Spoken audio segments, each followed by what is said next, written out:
Tere, mina olen kinnisvarakonsultant ja koolitaja Tõnu Toompark, eetris on järjekorras 137. osa kv.ee kinnisvara podcastist. Ja tänane külaline on Kaisa Hiire, kes on Domus kinnisvara juhatuse liige ja Lõuna-Eesti piirkonna juht. Tere, Kaisa! Tervist! Ja räägime kinnisvaraturust Tartumaal, aga enne kui nende teemade juurde läheme, Kaisa, äkki paari sõnaga räägid iseenda taustast, mis su taust kinnisvara valdkonnas on ja mis asi on Domus kinnisvara, äkki mõni meie kuulajatest-vaatajatest ei teagi seda? No ma väga loodan, et meie kuulajad-vaatajad on tegelikult sellise kaubamärgiga juba tuttavad, sest Domus on turul ikkagi väga pikalt olnud.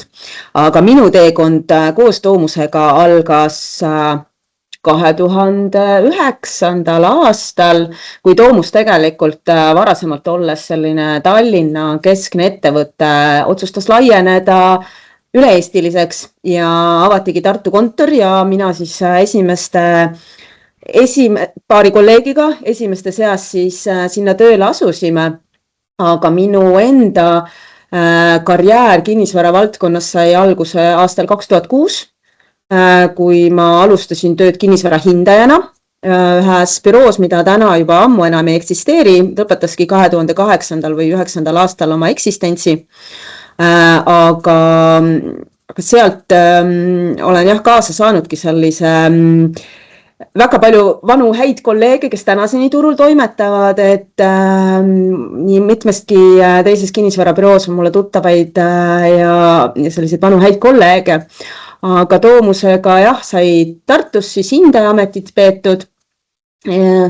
Olen võtnud seal ka rolli müügitöös. Täna küll enam mitte, et nii järelturul ehk siis makleriteenus klassikalisemas mõtmes, aga olen ka uusarenduste projekte müünud, müüki juhtinud, et vahel on jäänud ka võib-olla selline mingi periood kodusemat elu lastega koos, et selline hästi inimlik vaade tegelikult nagu selles valdkonnas käib hästi kaasas, et minu meelest siin valdkonnas selline töö ja eraelu nagu segunemine on igal sammul, aga üks hetk siis olles võib-olla hindajana nagu päris palju juba teinud, olles ka müügipoole peal päris palju saanud osaleda, siis on nüüd, need on nagu natuke jäänud teiste inimeste kanda, need rollid, ja minu õlul on siis rohkem nagu selline ettevõttepoolne suunaseadmine ja eelkõige siis Lõuna-Eesti piirkonna tiimi juhtimine. Seal meil on ka siis ju klassikalises võtmes makleriteenus, hindamisteenus, aga tegelikult võib-olla kõigi jaoks nii tuttav veel ei ole, aga Domus tegelikult ka ise arendab kinnisvara, et meil on arendusettevõte olemas ja meie projekte ongi siis olnud Tallinnas ja Tartus. Et Tartu on meie arendusosakonna jaoks siis ka ikkagi väga selgelt nagu piirkond, kuhu panustatakse. Palju teil Tartus inimesi on? 20. Okei. Jah, et Domus minu meelest on märkimisväärne, et on üks ettevõtetest, kes finantskriisi ajal siis 2009 aastale, et sai täiesti nagu uue hingamise ja oligi, et ettevõtte kasvas, et mõni teine tegi seda ka, enamik pani uksi kinni, eks, aga see oli iseenesest väga lahe ja siis tuli teile ka normaalne uus logo, mis teil ka täna kasutusel on. See veel kohe ei tulnud, ma mäletan küll seda hetke, kui see tuli, aga tõesti omanikud nägid sellel ajal võimalust tegelikult laieneda, et ma arvan, see on selles mõttes kindlasti raske olukord mõnel ettevõttel laienemiseks, aga ma arvan, et see on üks olukord, mida tuleb ära kasutada ja ma arvan, et see on edukas olnud meile.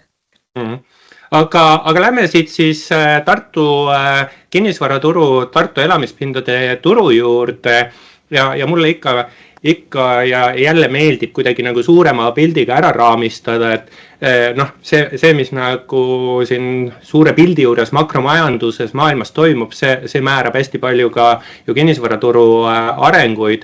Aga mida sina, Kaisa, üldse vaatad, milliseid näitajaid vaatad, kas sa vaatad sellise suure majanduspildi juures, mis teguritel sa silma peal hoiad? Tead, hästi inimlikust vaatest minu meelest on kriitiliselt kuidagi nagu oluline, et mis uudistes nagu räägitakse.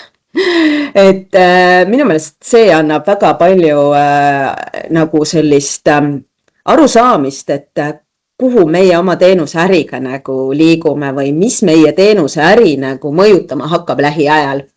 Et see selline võib-olla, see, mis majanduses erinevad majandusnäitajad, jah, aga kui me räägimegi sellest, mida tavainimene nagu tarbib ja kuidas tema oma teenuse ostu või siis kinnisvara ostu otsuseid nagu langetab, siis minu meelest need lähevad eelkõige sinna, et mida siis ERR-i uudisteportaalis nagu tegelikult kandvad sõnumid on. Et see kandub minu meelest rohkem sinna ja kui räägitakse ikkagi sellest, kui sõda algab, siis on teada, et meil toimub kerge selline tagasitõmbumine, kui räägitakse kütusehindade tõusust, siis inimesel tekib ju hirm selles osas, et kui kalliks elu veel läheb.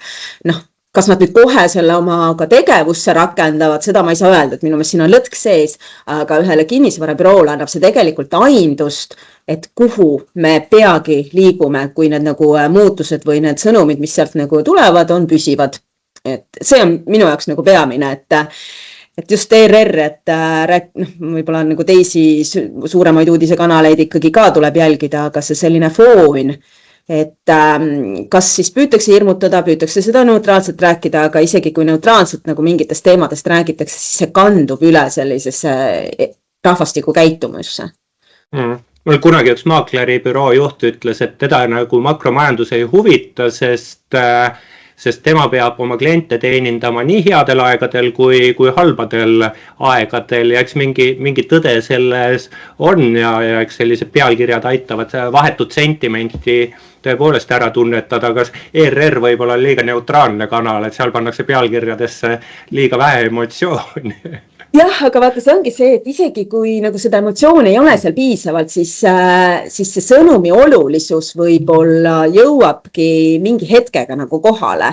Et ikkagi, kui see on nagu nii oluline teema, et selles uudiste kanalis sellest räägitakse, siis see ei ole mingi väike asi, mis nagu lihtsalt furoori tekitamiseks on üles tõstetud, et mina nagu soovitan ja sealt on kindlasti sellist nagu tulevikuvaadet võimalik aru saada, sest et väga palju asju kandub kinnisvaraturule lihtsalt sellise, ütleme aastase, 1,5–2 aastase nagu vaatega, et võib-olla kohe ei ole tunda, mingid asjad annavad kohe tunda muidugi, aga need võivad ka kohe nagu tagasi tõmmata, et selline väiksem kõikumine ainult. Aga kuidas sa siis tänase sellise sentimendi või meediapildi pealt hindad, kas keskkond soosib elamispindade turgu või töötab vastu? Mis tunne sul on? No praegu eks neid selliseid ärevaid uudiseid tuleb ja minu meelest me olemegi jõudnud kuidagi nagu sinnamaani, et ega inimest nüüd nagu iga väike uudiskild ei pane oma käitumusmustrit koheselt muutma. Et ma arvan, et praegu, kui me räägime kas või sellest samast kütusekriisist või energiahindadest, siis ega nad kohe nagu ei liigu muudatusi tegema, aga kui see vaata püsivaks jääb ja see hakkab nendele nagu rohkem mõju avaldama, et siis me võime näha mingisugust nagu käitumuse muutumist pigem.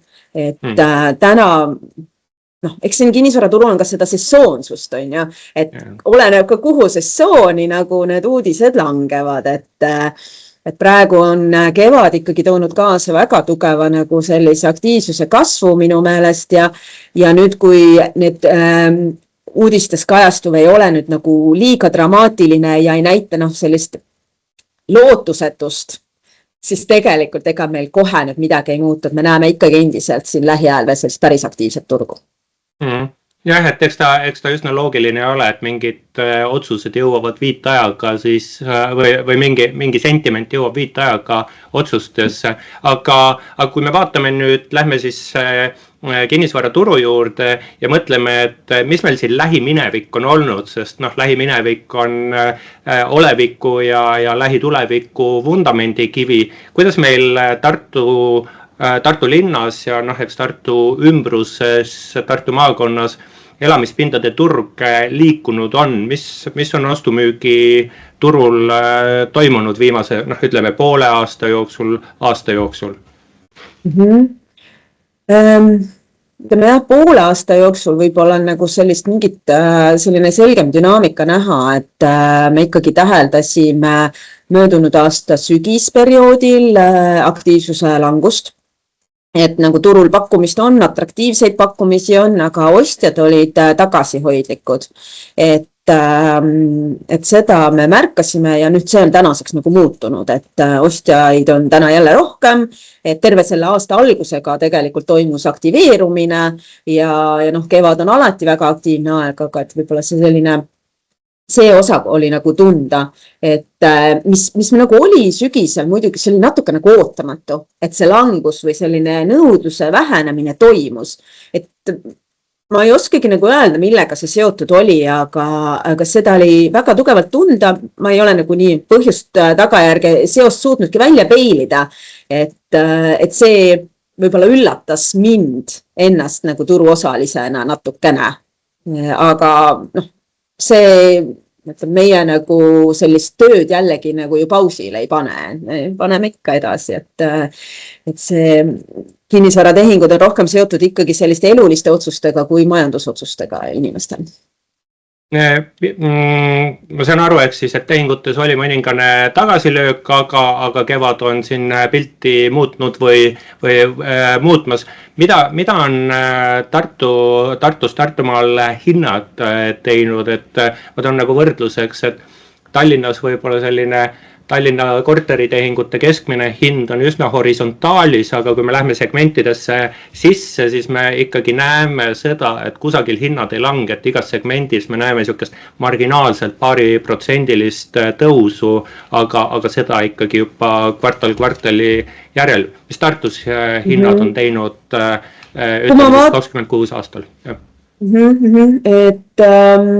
Minu meelest Tartus selline viimast võrdlusbaasi ma vaatasin, sest olulist hinnakasvu nagu ei olnud, ma räägin linnakorteritest, aga seal võib ka olla, et mingisugune selline koosseisuline muutus oli seal, et selline kerge hinnatõus on olemas.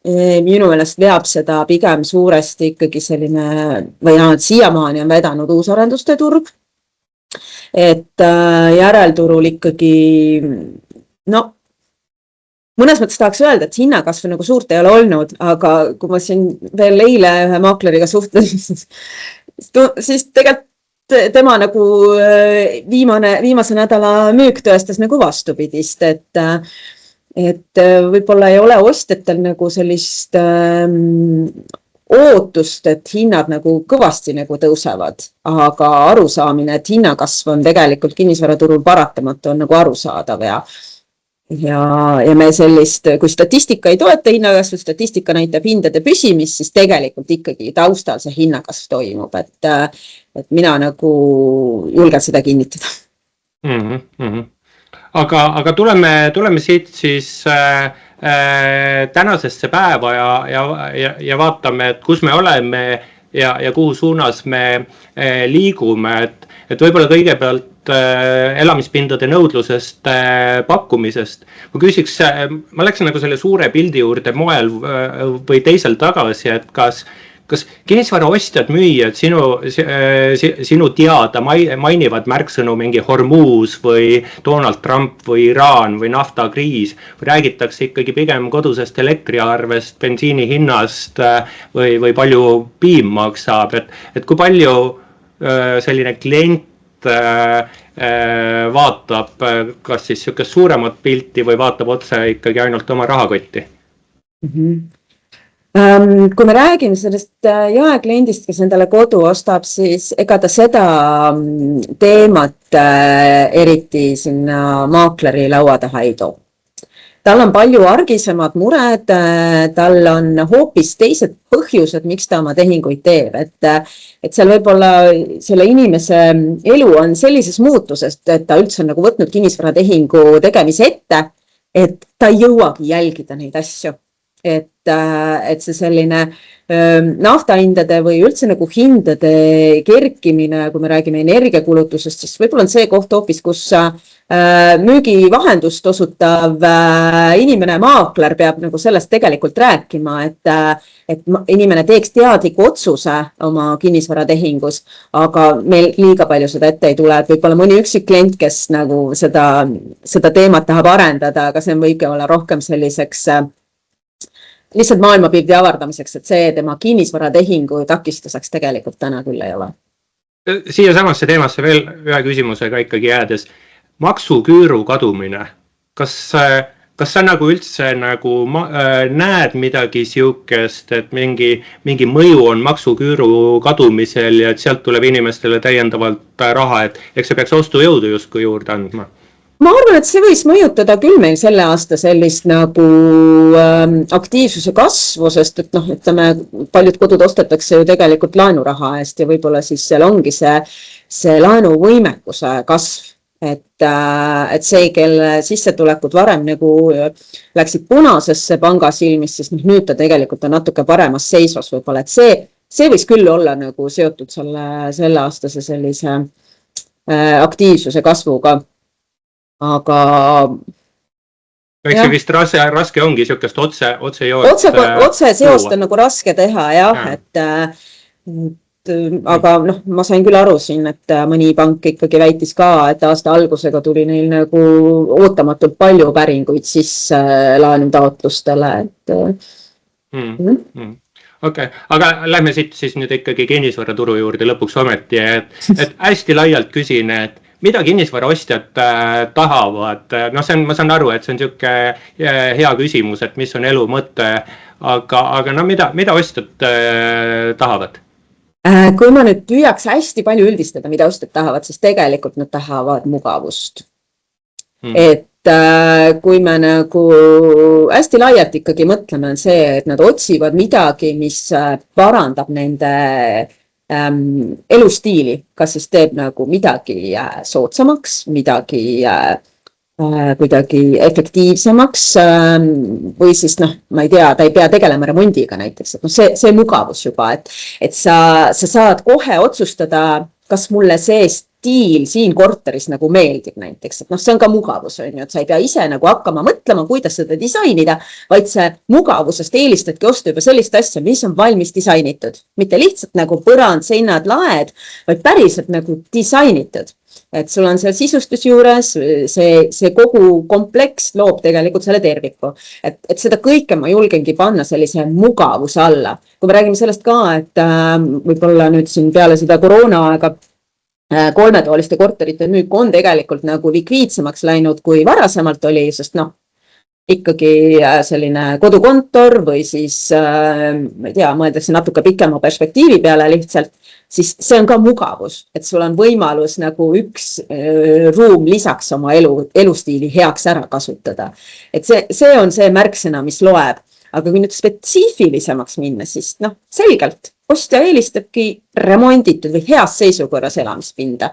Et kui me räägime järelturust siis, ja võib-olla sellised kehvemapoolsetest korteritest, siis see päris kehvas seisukorras on puhtalt flipijate pärusmaa, sinna tavaklient tegelikult üldse nagu sisse ei astugi. Ja see tingib juba selle ka, et sellise vara nagu müügiprotsessi peab natuke hoopis teistmoodi tegema, kui me räägime varast, kuhu saab elama sisse minna. Aga ütleme ka sellised vahepealses seisukorras, et midagi on nagu tehtud ja midagi ei ole tehtud, siis nende müük on tegelikult kõige keerukam.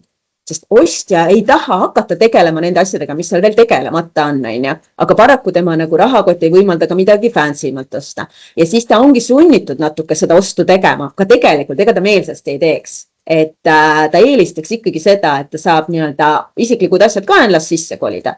Et see selline seisukorra osas küll on nagu minu meelest turul selline see lõhe nagu suuremaks läinud, et kui varem ikkagi nagu sellist seisukord ei määrad nii palju, siis täna ta määrab palju rohkem tegelikult nagu turul ära, et asukoht asukohaks, aga kui me nagu selle jätame välja, siis see selline seisukorra teema on kindlasti hästi oluline ostjate jaoks.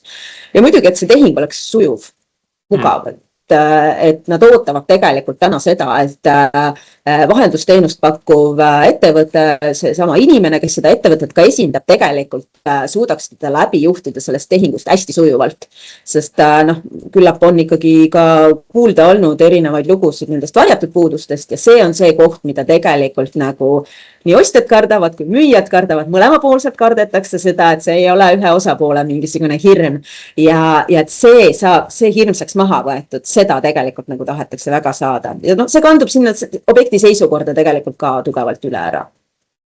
Kaisa, kui mina müün Tartus korterit, kus ma olen 10 või 15 aastat sees elanud, eks, mis tähendab seda, et ta on ikkagi moel või teisel amortiseerunud, et kas sina soovitaksid mul enne korteri müüki panemist seal remonti teha?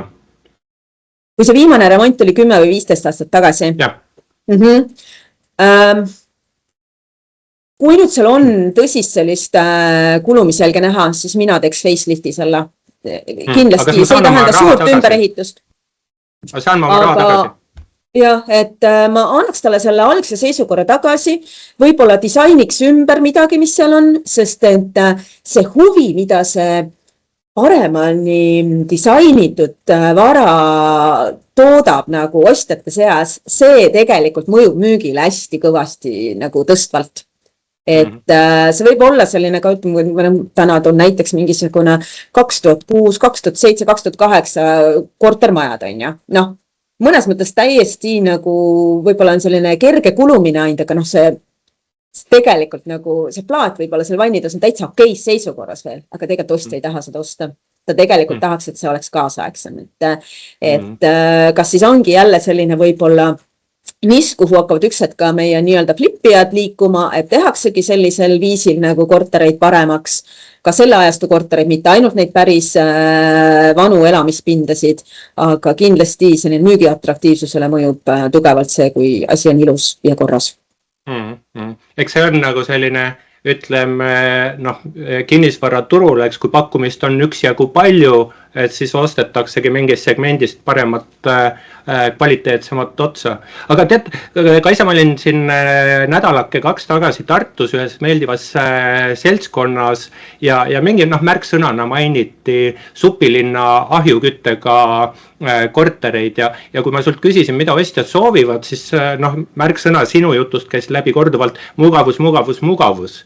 Kas Supilinna ahjuküttega korter, kas selle jaoks ka ostja on olemas? Absoluutselt, sest et kui me räägime täna sellest mugavust, me jätsime praegu asukoha kõrvale. Ja kui me räägime Tartus nagu Supilinnast, siis seal juba müüb asukoht. Et isegi kui see on see ahjuküttega korter, siis see asukoht tegelikult kompenseerib kõik selle, mis seal nagu puudu on. Ja kui me räägime ahjuküttega korteritest, jätame selle asukoha nüüd jälle korraks kõrvale, siis kui ahjuküttega korter on ise kena, hästi viimistletud, aga seal ei ole mugavuskütet kõrval, siis seda on raske müüa. Aga kui seal on mugavusküte kõrval, on seal õhksoojuspump või siis mingisugune suhteliselt selline säästlik, ma ei tea, elektriküte mingil moel, siis tegelikult on seda palju kergem müüa. Et ahjukütet romantiseeritakse, see on nagu ilus ja tore, aga ega selle romantika pealt nagu tegelikult ostuotsust ei tehta, tahetakse ikkagi saada mugavust ka, sest et inimesed liiguvad palju ja ahjukütjat iga päev võtta ei ole. No mina oma noorpolves olin oma vennaga vastutav koduste pliitide ja ahjude kütmise eest ja ma ei näe siin mitte mingit romantika raasugi.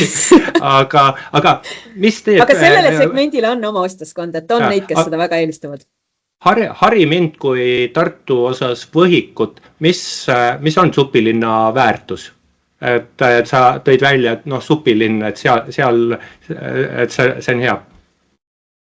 Jah, ma olen ka ise mõelnud, sest et tegemist on ju sellise vana aguliga, eks ju, aga kindlasti on seal see väärtus, et on kesklinnale hästi lähedal. See üks juba tingib selle.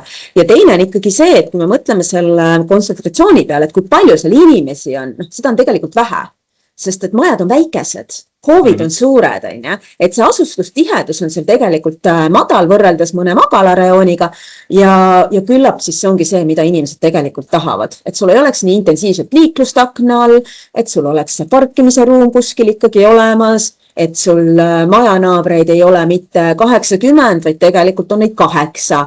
Et seda natuke intiimsemat keskkonda saab sealt. Et see ma arvan ongi supiline väärtus, pluss see ka veel, et asukohast tulenevalt meil see Emajõe äär ka seal olemas on, et võib-olla kui Karlovast rääkida, mis on ka Tartus, ütleme, sarnane piirkond, eks ju, siis Karlova jääb ikkagi nagu oma elamukvartali poolest sellest Emajõest natuke nagu eemale.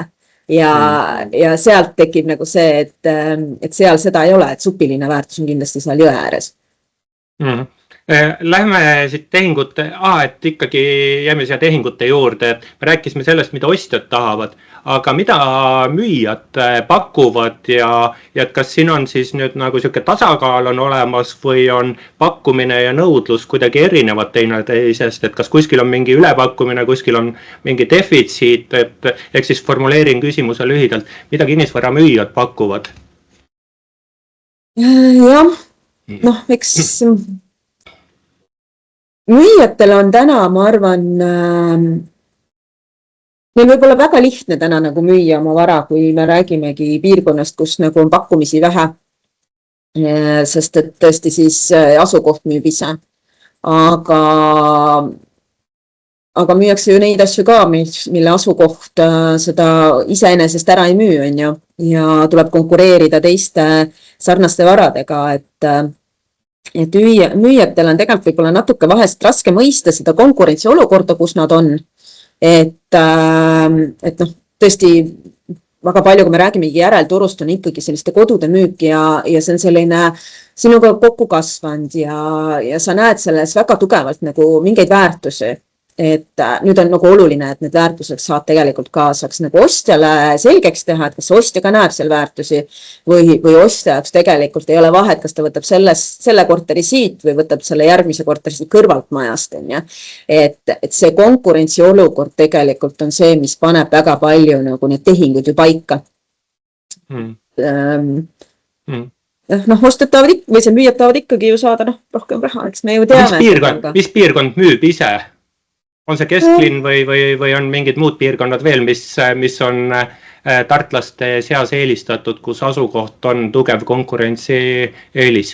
No selgelt on ikkagi kesklinn, supilinn, Karlova, Ülejõe, et sellised piirkonnad, kus tegelikult ongi pakkumist ka vähem. Et kui me mõtleme Annelinna peale, kus sul on 5–9-kordsed kortermajad, on ju, loomulik on see, et seal on pakkumist nagu rohkem versus siis supilinn, kus on peamiselt 2-korruselised kortermajad, eks ju.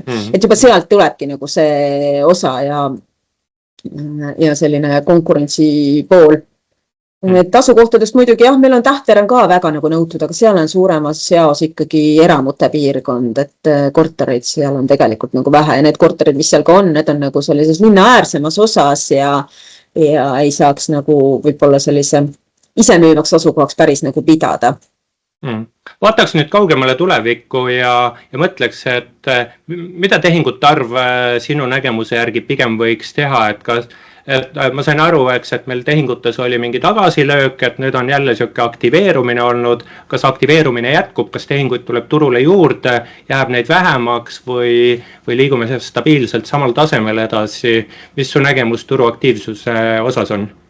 Ma arvan küll, et siin nüüd kevad toob tegelikult tehinguid juurde, et ja tehinguid ja ma arvan, et see tehingute keskmine hind ka tegelikult nagu kindlasti tõuseb nagu nähtavalt, et ei ole selline võib-olla nagu vaatame üksikuid tehinguid või päris statistikas ikkagi on ka see näha, et meil on ikkagi kogemus Tartus praegu niimoodi, et midagi turule tuleb, mis vähegi on nagu atraktiivne, et ma ei mõtlegi alati nagu hinna poolest, siis see läheb natuke nagu rabamiseks, et läheb nagu kas ülepakkumiseks või läheb selliseks olukorraks, kus kiiremalt reageerija lihtsalt saabki selle vara endale, nii et ma julgeks küll kindlasti öelda, et selline lihtsalt ratas keerleb nii kiiresti, et need tehingud tulevad kiiresti, et siit me näeme kindlasti tehingute arvu kasvu. Tehingute arvu kasva, aga nüüd ma tulen meie makro peatüki juurde tagasi, et mis siis ERR-i uudistest võiks olla see, mis tehingute arvu kasvule viib ja hindu ka, et kas siin on sesoonsed põhjused tagasi või on see mingid nagu suuremad tegurid, kuidas sa hindad? Et just, et tehingute arvu kasv versus uudised. sa mõtled? Nojah, või noh, et äkki on ikkagi kuskilt ka uudiste kõrvalt mingeid põhjuseid, et mida sa näed, et mis on need tegurid, mis aitavad turul aktiveeruda?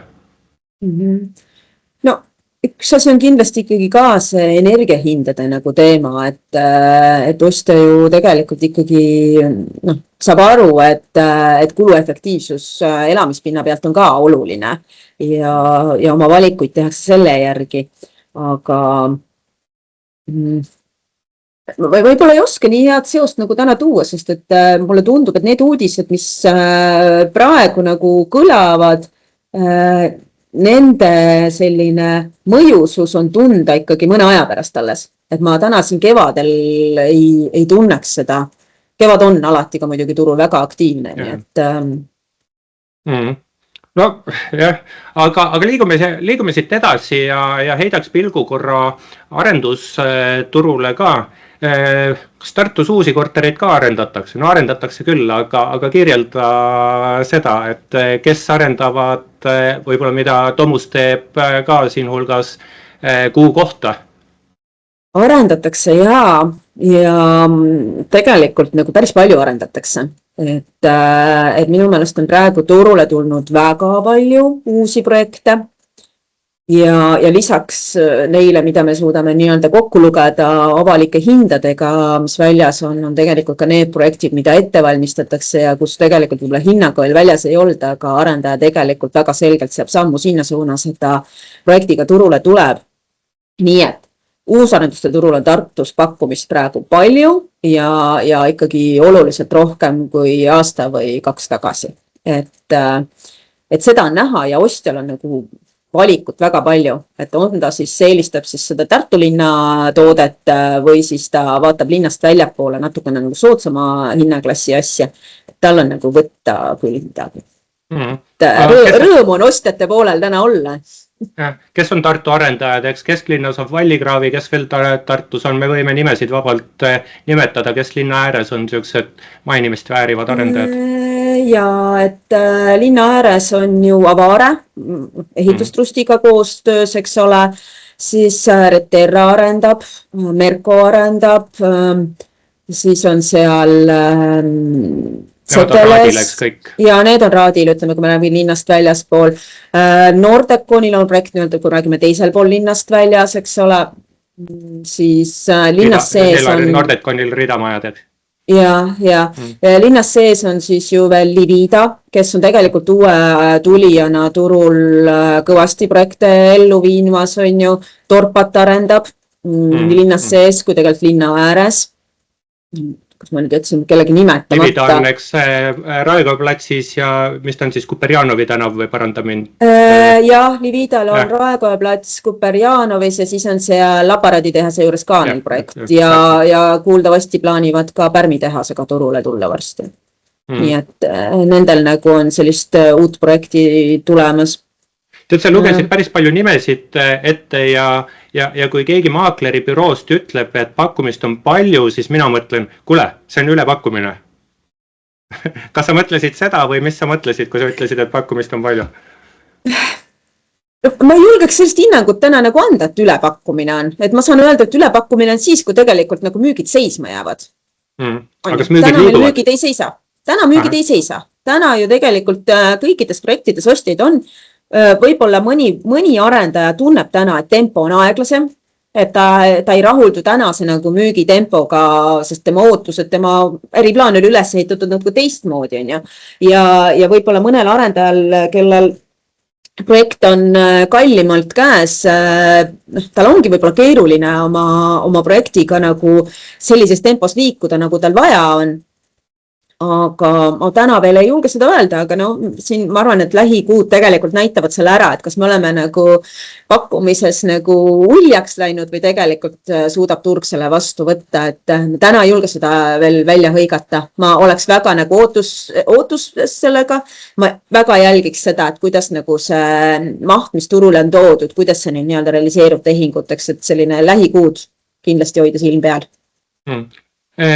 Kuigi arendusturust tahaks veel palju rääkida, aga aeg pitsitab. Liigume üürituru juurde. mis üüriturul toimub, heitsin pilgu üüripakkumiste hindadele kv.ee-s. Need on mingi protsendikene aastatagusest kõrgemal, aga siiski oma siin viimase 12 kuu sees olnud tippudest allpool. Ja me oleme praegu salvestame 24. aprillil oma saadet, ehk me oleme sellises kevadises ajas, kus tudengid võib-olla suve peale mõtlevad ja ehk siis formuleerin küsimuse, mis üüriturul toimumas on?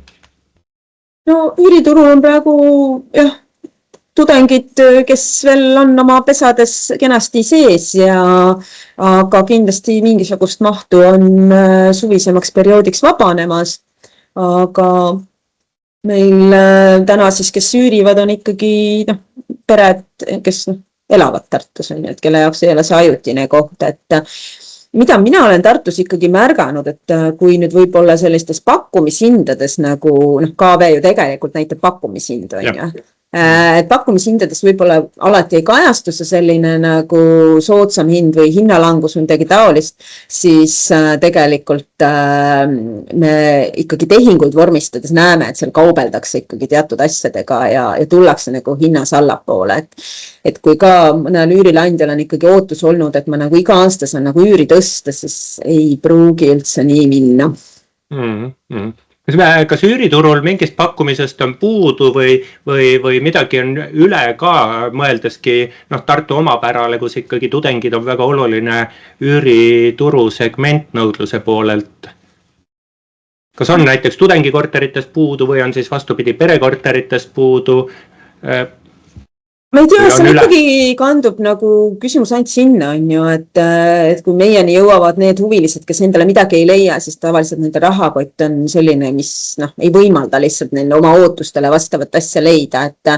Et ma täna ju tudeng ka ikkagi otsib seda mugavust ja kaasaegset pinda, et sellised ühiskorterid, aga see ühiskorter tähendab seda, et igal juhul on oma tuba ikkagi ja oodatakse ikkagi kaasaegset keskkonda endale. Et sellist,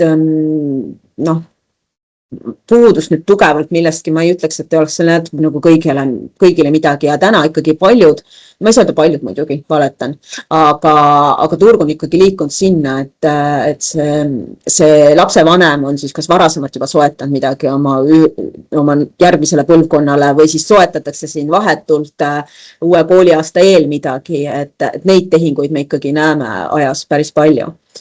Et ma ei julgeks öelda midagi siin muud. Kas Tartu tudeng, kes astub esimesele kursusele, sõlmib siis aastase üürilepingu või 3-aastase üürilepingu plaanides ikkagi vähemalt 3 aastat ülikoolis käia või proovitakse siis üürileping sõlmida kuskilt septembrist maikuuni või kuidas üüriperioodiga on just tudengite lepingute vaatest? No, ma ütlen, hästi tavapärane on turul selline aastase lepingu sõlmimine, eks ole, et see on selline kuidagi sisseharjunud rada, aga muutlikus turu olukorras, kus tegelikult üürihinnad võivad nagu muutuda, sest et üüripakkumist on tegelikult nagu juurde tulnud, siis oldakse nagu pigem tagasihoidlikumad, et võib-olla mõni sõlmib ka tähtajatu lepingu, et tal oleks lihtsam sellest üürikokkuleppest tegelikult väljuda. Et ei oldaks kinni nüüd tervet aastat. Aga samas selline aastane annab jällegi kindluse, et mul on see kindel koht, kus olla ja käia. Et Sa tõid välja, et pakkumise poole peal on nagu pakkumist on. Mida sellises kontekstis üürihinnad teevad siis sellise lähituleviku vaates? Tallinnas selgelt on üüriturul ülepakkumine, et kui ajalooline keskmine on 1100 pakkumist ja turul on ikkagi 1500 pakkumist, ehk siis ega sellises keskkonnas hinda tõsta ei ole võimalik, et kuidas Tartus selline hinnaperspektiiv on? Mina täna ei usu, et üürihinda tõsta saab. Küsimus on, et kas sa seda varasemat üürihinda hoida saad, et seegi on täna võib-olla selline keerukas, sest et tõesti pakkumist nagu on, et üürniki ka täna, ka selle tudeng täna on ratastega nagu autoga, et ta ei pea enam otsima endale õppehoonele maksimaalselt lähedale elamispinda, vaid ta tegelikult võib võtta ka sinna linna äärde kuskil uuselamurajooni, kus on hinnaklass natuke soodsam ja sellest lähtuvalt tegelikult ikkagi küsimus on, et kuidas oma hinda hoida, et mida sa siis pakud oma üürnikule, et üürnik ikkagi ootab täna laias laastus sellist sisustatud korterit koos pesumasinaga ja korralikku asja, et ta oma kappide ja voodite ja madratsitega tegelikult kohale täna ei taha tulla. Tallinnas võib öelda väga julgelt, et võim on, siis kunagi oli võim selgelt oli üürilandjate käes, et võim on läinud üürinõudluse kätte või üldse nõudluse kätte laiemalt elamispindade turul. Kas Tartu üürituru osas võib ka öelda, et ikkagi üürnik otsustab, mis edasi saab?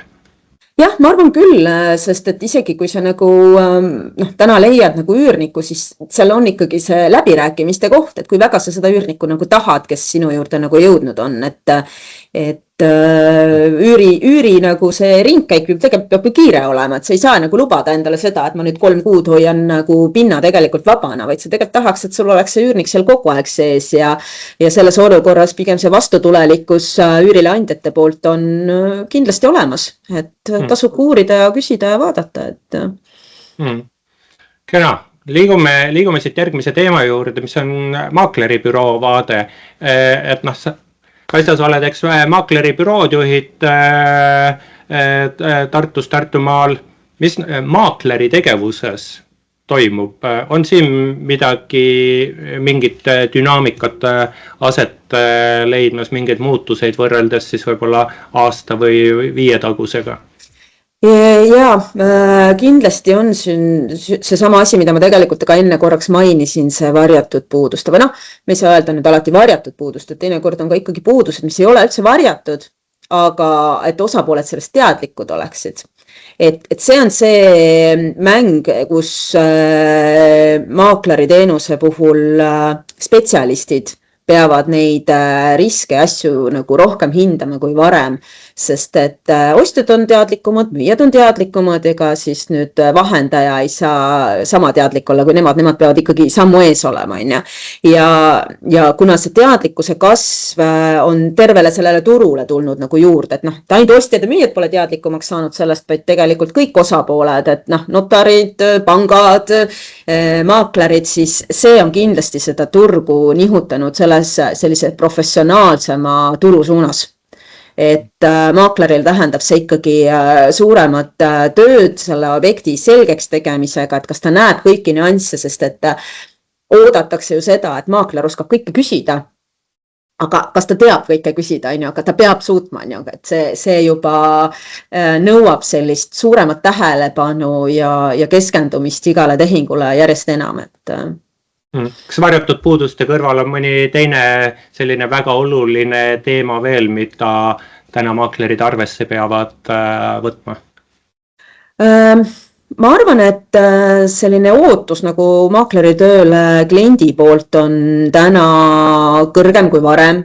Oodatakse ju palju enamat turundust just kui varasemalt, et ma arvan, et selline portaali kuulutus üksinda täna tegelikult nagu müüki ära ei tee. Ja kui me räägime maaklerist, kes tegelikult ju esindab müüjat ja tahab müüjale parimat diili saada, siis ta peab lihtsalt pingutama selles suunas, et olla nähtaval, olla atraktiivne, esitada seda oma portfelli maksimaalselt parimal viisil. Et see on kindlasti asi, millega täna tegeletakse ja ega see siis liigub kogu aeg eest ära, et me ootame ikkagi järjest paremat kvaliteeti ja järjest uhkemaid asju. Kui palju te AI-d sellise tegevuse juures ära kasutate, kas üldse kasutate? No AI tegelikult ju, ma arvan, et see kasutus on täna ikkagi veel lapsekingades, et seal ju mingeid lihtsamaid asju kindlasti sellise tehisaru abil kiirendatakse, mingid protsesse, mingisuguseid lihtsamaid asju. Aga kui ma ise nagu sellesse teemasse olen ka süvenenud, siis ma olen aru saanud, et selle jaoks, et teada, mida sa sellelt AI-lt ka tahad saada, ma pean ikka väga selle valdkonna huviline olema, sest et see liigub nagu niisuguse kiirusega eest ära, et siin ma arvan, et laiem selline AI kasutusele võtta, hästi laialt, mitte ka ainult kinnisvarasektoris, tuleb ikkagi siis, kui meil lisandub juurde neid spetsialiste, kes aitavad seda teenust tegelikult nagu integreerida igapäevastesse asjadesse. Et see tooks tegelikult sellise kõrgema ja suurema hüppe, sest kui me räägime spetsialistist, kes tahab keskenduda oma tööle, siis ta ei jõua olla spetsialist mingis teises valdkonnas ja leida neid parimaid süsteeme või võimalusi, kuidas oma tööd nagu efektiivistada. No, see dissonants siin on. Aga lihtsamates asjades ikkagi seda kasutusel on. Aga mis te teete Tomuses AI-ga, mis te kasutate? Tegelikult ikkagi, ütleme, selline objekti reklaamid, ütleme siis laialdasemalt, et on see siis tekst, mis vajab AI poolt mingisugust täiendust või siis on need pildid, mis vajavad mingisugust täiendust, et täna ikkagi, kui me räägime teinekord sellisest ka tühjast ruumist, pildistame üles tühja ruumi, aga sellele tühjale ruumile on võimalik nagu tegelikult selline hea feeling sisse anda siis, kui me suudame selle sisustada ära, ja tegelikult täna AI abil on võimalik ju need pildid ära sisustada nii, et sa ei saa aru, et need on AI poolt tehtud, et need ei jää need kunstlikud, ma ei räägi siin ChatGPT mingisugusest genereeri mulle pilt, või pane siia mööbel peale, vaid ma räägin ikkagi nagu sellisest väga, väga hästi vormistatud piltidest, mida tegelikult inimene ise ei koosta, vaid ikkagi selle jaoks on tehisaru abiks ja mõjutab seda otsust, mida siis ka see ostuhuviline saab, kui ta seda vara esitlust näeb, et tal tekib kohe seos, et ma saan siia tegelikult ikkagi oma elu ära mahutada, see ruumiplaneering, need mööblitükid, see disain, see mulle kõlab hästi, et hakkab seda visiooni juba endale ette kujutama. Sa nüüd sidusid selle ise ka väga hästi selle varasema teemaga ära, kus me nõudlusest rääkisime, et tundub väga loogiline. Aga Kaisa, mis sinu kui maakleribüroo juhi laual kõige olulisemad teemad täna on, et mida sa juhina teed? Juhina ma muidugi näengi seda, et see selline AI ja tehnoloogia ikkagi meie töösse sisse tuleb. Nüüd on see küsimus lihtsalt, et kui teadlikud meie oleme, et me oskame teha seda otsust täna see kõige õigem nagu tehnoloogiline lahendus enda jaoks nagu valida, sest et vead on kallid. Et see ongi see nagu tegelikult, mis täna võib-olla seda muutust loob. Et samamoodi ju tegelikult kunagi edasi ei minda, et me peame ikkagi nagu aru saama, et meil on mingisugust nagu muutust vaja, et edasi liikuda ja see loob muutust. Nüüd on see hästi tarkade otsuste koht, et kas see tarkvara, kas see tehisaru siin aitab mind neid eesmärke saavutada minu meelest. Et jah, võib-olla see nagu on selline kõige nagu keerulisem asi minu töös, sest muidugi ma töötan väga palju nagu inimestega ja see on alati muutumatu või selline muutlik, et kogu aeg on ju inim nagu faktor siin sees. Aga võib-olla jah, see selline tehnoloogiline areng on ikkagi võib-olla kui kõigemat otsida on see, mis sinu küsimusele vastab. Nojah, eks see ole põnev ja tõenäoliselt me oleme AI maailmas, olemegi nagu siin kogu maailmana mingi teekonna alguses ja kuhu need rajad kulgevad ja kas meil on Skynet varsti, mis meid kõiki ära tapab või mis, eks me näe. Aga teatavas mõttes sellise tuleviku vaatega võib-olla jätkaks, et äkki sa võtad kuidagi paari lausega lühidalt kokku, et mida sa ootad 26. 27. aastalt, kas siis elamispindade turu vaatest või maakleribüroo juhi vaatest või et mis sinu ootus on sellele järgmisele aastale? Ma tegelikult nagu väga tahaks, et see selline kinnisvaratehingute aktiivsus nagu püsiks. Sest kui me nüüd nagu lähme ühte või teise äärmusesse, mis vahest ikkagi juhtub, siis tegelikult see kannatab nagu see turg kannatab pikka aega. Et kui me suudame hoida ikkagi nagu sellist mingisugust stabiilsust, et turuosalised natuke nagu reguleerivad ikkagi seda, et nende tegevusel on nagu selline pisike mõju, siis see oleks nagu kõige parem, et kui me räägime siin pakkumisest, on ja, et me suudaksime ette näha seda, et me nagu arendajad võib-olla nagu liiga palju asju korraga ikkagi turule ei tooks, on ja, et keegi oskab nagu tõmmata pidurit nagu õigel hetkel, eks ju, et ta ei lähe nagu sinisilmselt lootus, et kõik müüb, on ju, ma teen ka ära, vaid tegelikult ikkagi tehakse hästi teadlikke otsuseid ja andmete põhiseid, et küsitakse võib-olla rohkem küsimusi, kui et tehakse nagu lihtsalt otsus ära. Et see, ma arvan, kui me uusarendustest ka rääkisime enne, siis see aasta kindlasti näitab seda, et kas mõni arendaja, kes siin turul on varem tegutsenud, et kui elujõuline ta edaspidi on, et seda me kindlasti saame näha, et mõnel väiksemal võib-olla ongi täna juba keeruline, et mitte nüüd sel aastal, vaid tegelikult see keerukus algas juba 2-3 aastat tagasi ja kulmineerub tegelikult meil sellesse aastasse, et me kindlasti kuuleme mingisuguseid selliseid lugusid. Kas siis nüüd nagu sellise mainstream meedia kaudu või siis nagu kinnisvarakanalites, aga kindlasti on neid asju kuulda, et meie juba võib-olla mõnda asja nagu näeme, mis juhtumas on. Et